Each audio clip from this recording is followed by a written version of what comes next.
नमस्कार दोस्तों, good morning. आप सभी लोगों का हमारी आज की क्लास में बहुत बहुत स्वागत है। दोस्तों, आज हम आपके लिए लेकर आए हैं क्लास 10th सामाजिक विज्ञान का फर्स्ट पार्ट, भूगोल का पहला चैप्टर यानी कि भारत में संसाधन। दोस्तों, इस चैप्टर की हमारी तीसरी क्लास है। इससे पहले हमने इस चैप्टर से महत्वपूर्ण प्रश्नों की 2 वीडियो बना रखी है। अगर अभी तक आप लोगों ने उन वीडियो को नहीं देखा है तो प्लीज़ पहले उन्हें वॉच करें, जिनकी लिंक हम इस वीडियो के डिस्क्रिप्शन पर दे दूंगा, जिससे आप उन दोनों क्लास को वॉच कर सकते हैं। तो चलिए दोस्तों, इस चैप्टर से बाकी बचे प्रश्नों को तीसरी क्लास में सॉल्व करते हैं। हमारा दीर्घोत्तरीय का चौथा प्रश्न इस प्रकार से है, जल संसाधन के प्रमुख जो है तो स्रोत क्या हैं, ठीक है, एवं मानव जीवन में जल संसाधन का क्या महत्व रहा है। दोस्तों, जल हमारे दैनिक जीवन का प्रमुख आधार है, जिसके बिना किसी के भी जीवित जीव के विकास की कल्पना नहीं की जा सकती। और दोस्तों, संसाधन कोई एक वस्तु होती है जो हमारी आवश्यकताओं की जो है तो पूर्ति करती है, उसी को ही हम संसाधन कहते हैं। उस वस्तुओं में जो है तो जल भी जो है तो एक संसाधन है, वह भी हमारी ज़रूरतों को पूरा करता है। और स्रोत का मतलब होता है दोस्तों साधन। तो जल संसाधन के प्रमुख स्रोत क्या हैं उसको देख लेते हैं। तो इसमें जैसे कि ऊपरी सतह का पानी, भूजल, वायुमंडलीय जल, समुद्री जल, ये जो है तो क्या है, ये जो है तो जल के प्रमुख स्रोत हैं, जल के प्रमुख साधन हैं, जहाँ से हमें जो है तो जल प्राप्त होता है। इसमें हम देख लेते हैं सतही जल क्या होता है। सतही जल जो हमको जो है तो नदियों, तालाबों, झीलों में जो हमें प्राप्त होता है, उसी को हम क्या बोलते हैं, उसी को हम जो है तो सतही जल बोलते हैं। जो नदियाँ जो है तो सतही जल का मुख्य स्रोत हैं, ठीक है। सतही जल का प्रमुख स्रोत क्या है, नदियाँ हैं।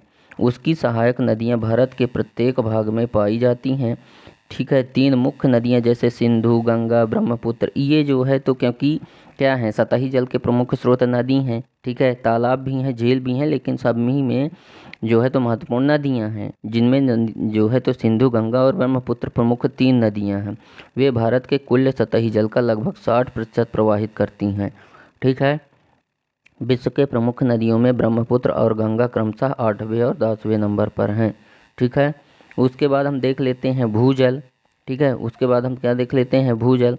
वर्षा जल का कुछ भाग भूमि के द्वारा सोख लिया जाता है, ठीक है। जो भूमि के द्वारा सोख लिया जाता है दरारों, सुराखों के माध्यम से, वहाँ से जो प्राप्त होता है जल, उसी को भूजल बोलते हैं, ठीक है। यह केवल 60% मिट्टी की ऊपरी सतह, ऊपरी परत पर पहुँच पाता है, ठीक है। वर्षा का जो है तो जल 60% भूमि के नीचे सोख लिया जाता है, जो कि कृषि और वनस्पति उगाने के लिए बहुत महत्वपूर्ण है। और भूजल यानी कि वही वाला जल जो है तो हमें पीने के लिए भी वही वाला जल जो है तो उपलब्ध होता है, ठीक है। यह कुओं और ट्यूबवेलों के माध्यम से सतहों पर प्राप्त होता है। इसका उपयोग मानव सिंचाई करने के लिए, बागवानी करने के लिए, औद्योगिक उद्देश्यों के लिए भी करता है, ठीक है।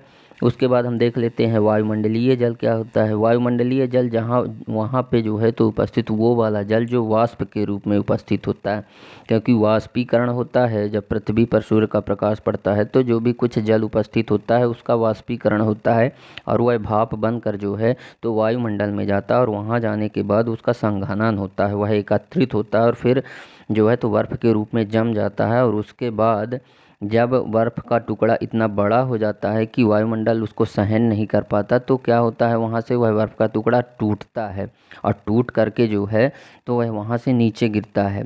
और ये मौसम संबंधी सारी घटनाएं जो होती हैं सब क्षोभ मंडल में होती हैं। तो क्षोभ मंडल की जो ऊंचाई है केवल 13 किलोमीटर है। तो 13 किलोमीटर में ये मौसम संबंधी सारी घटनाएं होती हैं, वर्षा, कोहरा, पाला, ठीक है, ओस वगैरह, ये सब सारी चीज़ें वहीं होती हैं, ठीक है, क्षोभ मंडल में। तो क्षोभ मंडल से जब वह जल को संघनित होकर बर्फ़ के टुकड़े के रूप में जब वहाँ से गिरता है तो वह पिघलता है, और पिघलता है तो पानी बन जाता है, और वही पानी जब धरती पर गिरता है उसी को जो है तो वर्षा बोलते हैं, ठीक है।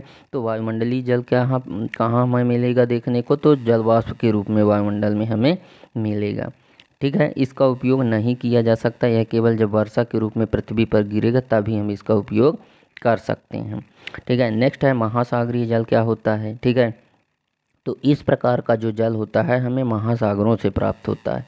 ठीक है, जैसे जो है तो मुख्य रूप से परिवहन के लिए इसका प्रयोग किया जाता है, मछली पकड़ने के लिए उद्योग वगैरह में इसका प्रयोग किया जाता है। ठीक है, तथा अरब सागर, बंगाल की खाड़ी, हिंद महासागर जो है में हमें इस प्रकार का जल मिल सकता है, जो कि भारत के पश्चिम, पूर्व और दक्षिण में है। बंगाल की अरब सागर कहाँ है? पश्चिम में। बंगाल की खाड़ी पूरब में, और जो हिंद महासागर है वो एकदम भारत के बीच सेंटर में है। ठीक है, जहाँ से हमें महासागरीय जल प्राप्त होता है। मानव जीवन में जल का विशेष महत्व रहा है। ठीक है, उसके बाद हम देख लेते हैं जल का महत्व कहाँ पे किस प्रकार से था। तो सिंचाई के लिए जो है तो जल हमारे दैनिक जीवन में विशेष महत्वपूर्ण होता है। उसके बाद बाढ़ के रूप में मिट्टी की उर्वरता शक्ति को संरक्षित करता है जल। ठीक है, और जल विद्युत उत्पन्न करने में भी जल का महत्वपूर्ण योगदान होता है। नहरों और नदियों के माध्यम से नेविगेशन को बढ़ावा मिलता है। ठीक है, तथा पर्यावरण को समुद्र तट पर्यटन के लिए भी बढ़ावा मिलता है। ठीक है, जैसे कि मान लेते हैं कि कहीं पे जो है तो जल के माध्यम से कोई अगर झील बनी गई है, या कि कोई झरना बन गया है, या कि कहीं पे कोई जलप्रपात बन रहा है, तो लोग वहाँ पे जाते हैं, टिकट कटवाते हैं, जिससे कहीं ना कहीं जो है तो आर्थिक क्षेत्र में महत्वपूर्ण योगदान रहता है जल का भी। ठीक है, उसके बाद जो है तो मछली पालन को बढ़ावा मिलता है जल के कारण। अगर जल नहीं होता मछली पालन कैसे होता? ठीक है, और पानी का भंडारण करना, जिसका उपयोग अधिक मांग होने पर किया जा सकता है।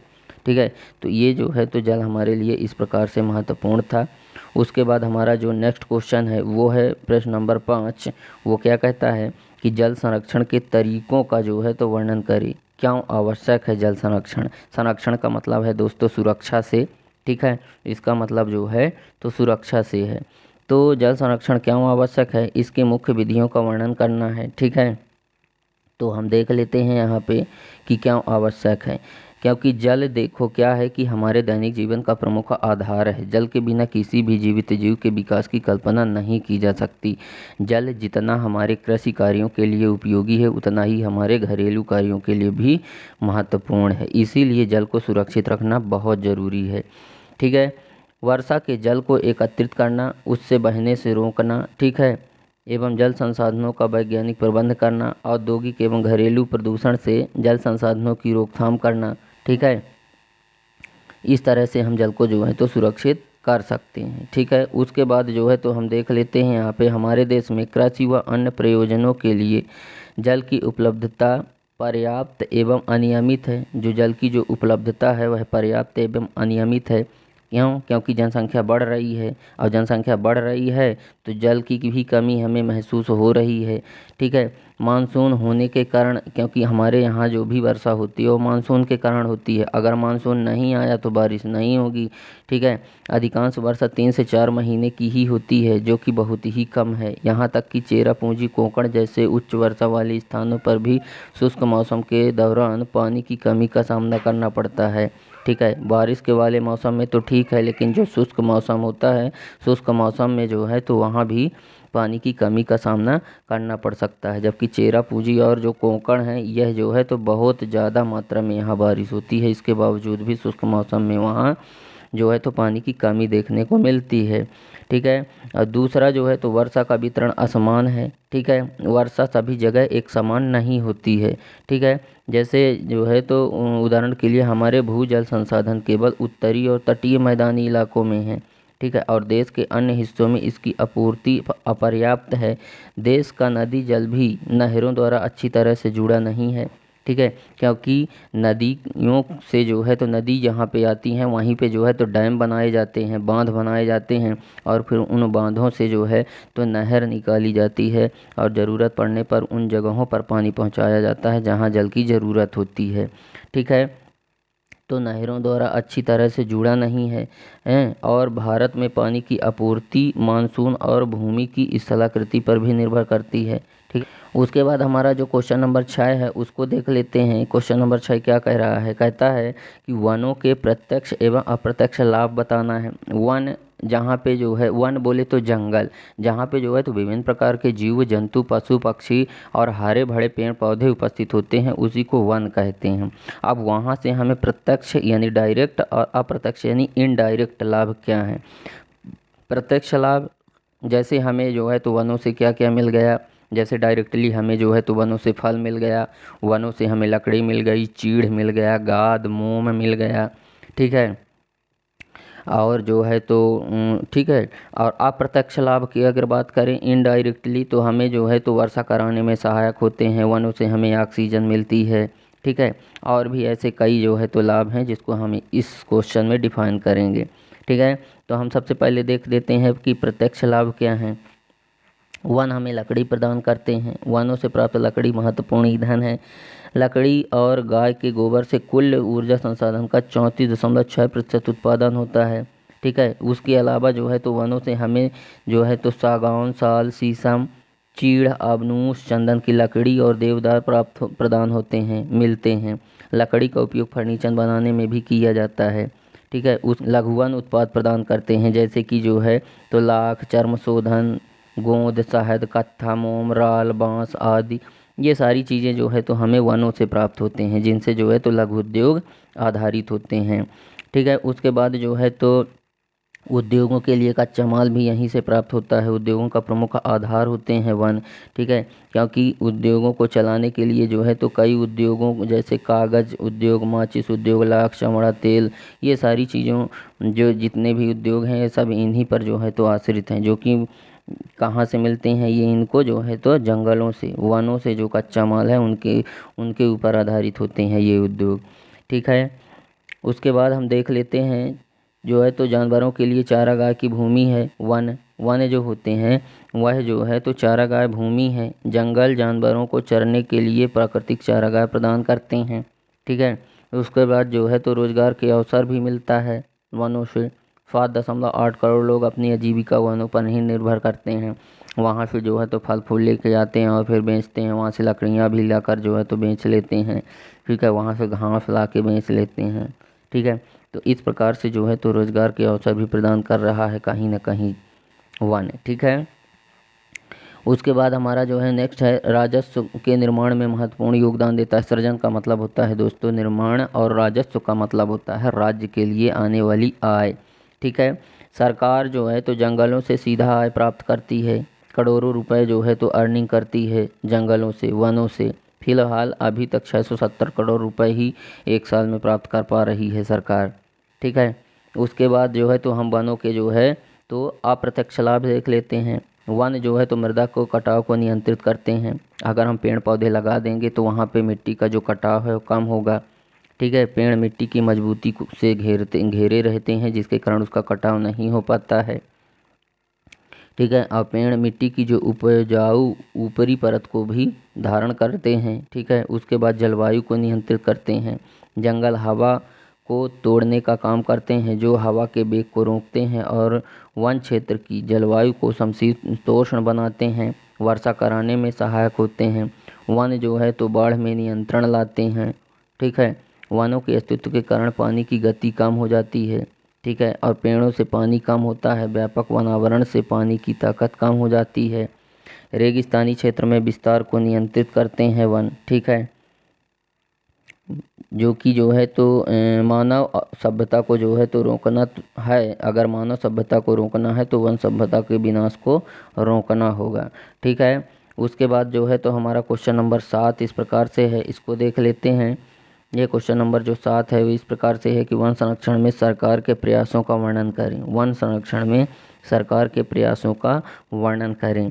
आज़ादी के बाद 1950 में केंद्रीय वन बोर्ड की स्थापना की गई, ठीक है। 1950 के बाद केंद्रीय वन बोर्ड की स्थापना की गई, वन नीति बनाई गई। इसके 4 मुख्य बिंदु थे। पहला था वन क्षेत्र को जो है तो 33.3% तक बढ़ाया जाना चाहिए, जो कि 23.3 है, मतलब 10% और ज़्यादा बढ़ाने की बात की गई, ठीक है। और वनों का ज़्यादा से ज़्यादा में जो है तो लगाया जाना चाहिए, उनका रोपण किया जाना चाहिए। उसके बाद वनों की सुरक्षा व्यवस्था की जानी चाहिए। वानिकी अनुसंधान, वानिकी क्या है दोस्तों, जिसके अंतर्गत जो है तो रेल लाइनों के किनारे, सड़कों के किनारे और नहरों के किनारे जो है तो पेड़ों को लगाने में विशेष महत्व दिया गया था कि पेड़ लगाए जाने चाहिए। वही है वानिकी अनुसंधान। अनुसंधान का मतलब है दोस्तों यहाँ खोज से है, ठीक है, नए नए तरीके खोजे जाने चाहिए। वन नीति के जो है तो प्रमुख उद्देश्य इस प्रकार थे, यहाँ हम देख सकते हैं।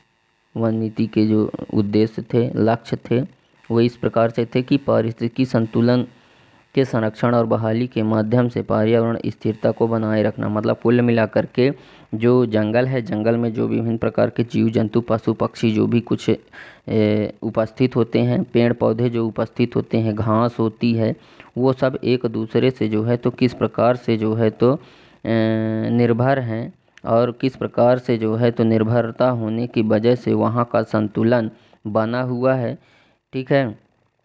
तो उसी को जो है तो स्थिरता, जो संतुलन बना हुआ है वह संतुलन को बनाए रखना इसका प्रमुख उद्देश्य था। तथा प्राकृतिक विरासत का संरक्षण इसका प्रमुख उद्देश्य था कि जो हमें प्राकृतिक विरासत है, जो पेड़ पौधे हैं, उनको हमें जो है तो सुरक्षित करके रखना चाहिए, उनको हमें काटना नहीं चाहिए, ठीक है। क्योंकि अगर हम वनों का विनाश करेंगे, वनों का अगर कटाई करेंगे तो हमें जो है तो स्वच्छ वायु नहीं मिल पाएगी और वर्षा भी नहीं हो पाएगी, जिसकी वजह से आगे कई सारी समस्याएं हमारे सामने पैदा हो जाएंगी। इसीलिए वनों का हमें संरक्षण करना चाहिए और वनारोपण ज़्यादा से ज़्यादा मात्रा में करना चाहिए। नदी, झीलों, तालाबों के जल ग्रहण क्षेत्रों में मिट्टी के कटाव और अनुच्छादन की जांच करें कि जो नदी वाले क्षेत्र हैं, झीलों वाले क्षेत्र हैं, जलाशयों वाले क्षेत्र जो हैं, वहाँ पे मृदा का कटाव क्या होता है, ठीक है, इसकी जांच करना चाहिए। और उसके बाद वहाँ पे ज़्यादा से ज़्यादा मात्रा में पेड़ पौधे लगाए जाने चाहिए। 1990 और 88 की राष्ट्रीय वन नीति को सकारात्मक बनाने के लिए 20 वर्षीय राष्ट्रीय वानिकी कार्यवाही कार्यक्रम शुरू किया गया, जिसमें यह कहा गया कि 20 वर्ष के अंदर इतना ज़्यादा मात्रा में पेड़ पौधे वगैरह लगाए जाएंगे, यहाँ तक कि स्कूल कॉलेज के बच्चों को भी जो है तो पेड़ को लगाने के लिए जो है तो कहा गया था, जिसकी वजह से उनका यह मानना है कि 20 वर्ष के अंतराल में ज़्यादा से ज़्यादा मात्रा में वनों का विकास हो जाएगा, ज़्यादा से ज़्यादा मात्रा में पेड़ पौधे लग जाएंगे, ठीक है। उसके बाद हम देख लेते हैं निम्नलिखित गतिविधियां हो रही हैं वनों के विकास के लिए, ठीक है। वनों के विकास के लिए निम्नलिखित गतिविधियां हो रही हैं, वो कौन कौन सी हैं उसको देख लेते हैं, ठीक है। वन विकास के लिए पहली गतिविधि है केंद्रीय वन आयोग की स्थापना, भारत वन सर्वेक्षण संगठन, वानिकी अनुसंधान एवं शिक्षण परिषद, काष्ठ शिल्प प्रशिक्षण केंद्र और राज्य वन विकास निगम, भारतीय वन प्रबंधन संस्थान। ये जो है तो प्रमुख गतिविधियां हैं जो वनों के विकास के लिए महत्वपूर्ण योगदान दे रही हैं, ठीक है। उसके बाद हम देख लेते हैं क्वेश्चन नंबर 8 जो है वो क्या कह रहा है कि वन्य जीव संरक्षण क्यों आवश्यक है। वन्य जीव यानी कि जैसे कि विभिन्न प्रकार के जो पेड़ पौधे जहाँ पे घनी मात्रा में उपस्थित होते हैं उसको अपन जंगल बोलते हैं, और उसी जंगल के अंदर जो भी कुछ जीव जंतु उपस्थित होते हैं, ठीक है, शेर, चीता, भालू, ठीक है, और विभिन्न प्रकार के जंगली जानवर हैं जो वहाँ पे उपस्थित होते हैं, उन्हीं को वन्य जीव बोलते हैं। तो उनका संरक्षण क्यों आवश्यक है, इसलिए क्योंकि उनकी भी प्रजाति कहीं ना कहीं जो है तो प्रभावित हो रही है वनों के कट जाने से, और उनको भी कहीं ना कहीं नुकसान है, उनका जीवन भी कहीं ना कहीं संकट में पड़ा हुआ है पेड़ों के कट जाने से। इसलिए जो है तो वन्य जीवों का संरक्षण जरूरी है। वन्य जीव संरक्षण के उपाय क्या हैं ये भी हम देखेंगे, ठीक है। तो यहाँ पे हम देख लेते हैं कि जंगल की कमी से पौधे और वन्य जीव खतरे में पड़ गए हैं, कई प्रजातियां पहले भी विलुप्त हो गई हैं। प्राकृतिक आवास को संरक्षित करने और उन्हें विलुप्त होने से बचाने के लिए सरकार ने कई कार्यक्रम स्थापित किए हैं। विशेष पारिस्थितिकी तंत्र के अंतर्गत आर्द्र भूमि, मैंग्रोव वन और प्रवाल भित्ति जैसे संरक्षण के लिए भी कार्यक्रम दिए हैं। मैंग्रोव वन क्या होते हैं, एक छोटा पेड़ व झाड़ी है जो तट के किनारे उगता है, ठीक है। इस प्रकार के वन के वृक्षों की जो जड़ें हैं वह पानी के नमकीनी तलछट में होती हैं, जिसको अपन जो है तो मैंग्रोव वन बोलते हैं, ठीक है। और अगर प्रवाल भित्ति की बात करें तो समुद्र के भीतर स्थित चट्टान जो प्रवालों द्वारा छोड़े गए हैं कैल्शियम कार्बोनेट से बने हैं, यह इन छोटे जीवों की वनस्पतियाँ होती हैं, ठीक है। वन्यजीव की सुरक्षा के लिए निम्नलिखित प्रयास किए जा सकते हैं। पहला प्रयास है कि जंगली जानवरों के राष्ट्रीय आवास की सुरक्षा करना चाहिए, उनके अवैध शिकार पर रोक लगानी चाहिए तथा वन क्षेत्र में बायोस्फीयर रिजर्व की स्थापना करना चाहिए। चौथा है शिक्षा के स्तर पर पर्यावरण संरक्षण के लिए जनता को शिक्षित करना चाहिए एवं वन्यजीव प्रबंध कार्यक्रम का कार्यान्वयन करना चाहिए। ठीक है, तो इस प्रकार से दोस्तों उम्मीद करते हैं कि आपको हमारा यह वीडियो पसंद आया होगा। वीडियो अगर पसंद आया है तो वीडियो को लाइक और शेयर ज़रूर करें, और अगर अभी तक आप लोगों ने हमारे चैनल को लाइक और सब्सक्राइब नहीं किया है तो प्लीज़ लाइक और सब्सक्राइब कर दें एंड बेल आइकन भी प्रेस कर दें ताकि हमारी नई नई वीडियो की नोटिफिकेशन आप तक सबसे पहले मिले। तो दोस्तों आज के लिए बस इतना ही, मिलते हैं आप सभी से नेक्स्ट वीडियो में। जब तक के लिए जय हिंद।